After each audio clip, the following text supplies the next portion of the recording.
నిన్న ముఖ్యమంత్రి గారు వచ్చినారు ఇక్కడికి, పక్కనే ఉన్న డివిజన్కి వచ్చినారు.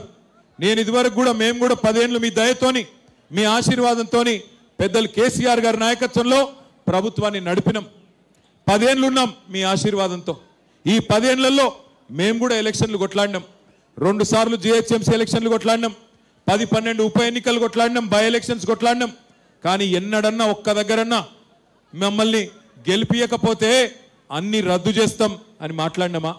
ఎన్నడన్నా ఎన్నికల్లో ఈ రకమైన మాటలు మనం చూసినామా ఒక ముఖ్యమంత్రి గారి నోటి నుండి? దయచేసి మీరు ఆలోచించండి.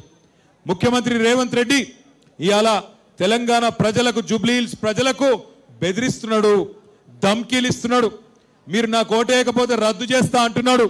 నేను ఒక్కటే చెప్తా ఉన్నా, రేవంత్ రెడ్డి రద్దు చేస్తా అని ఎగిరెగిరి పడితే జూబ్లీహిల్స్ ప్రజలు పెట్టే వాతలకు నీ ప్రభుత్వమే ఆగమయ్యే రోజు దగ్గరలోనే ఉన్నది. యాది పెట్టుకో.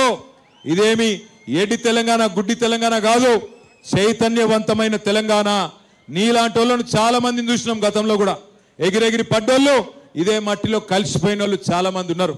ఒక్కసారి గుర్తుపెట్టుకో, ఎంతో మంది నియంతలు, ఎంతో మంది మిడిసిపడ్డ నాయకులను అల్టిమేట్గా ప్రజాస్వామ్యంలో ప్రజలే వాళ్ళు తల దించుకునే విధంగా, తల వంచుకునే విధంగా, తగ్గి మాట్లాడే విధంగా బుద్ధి చెప్పిన చరిత్ర ఈ తెలంగాణ గడ్డకున్నది.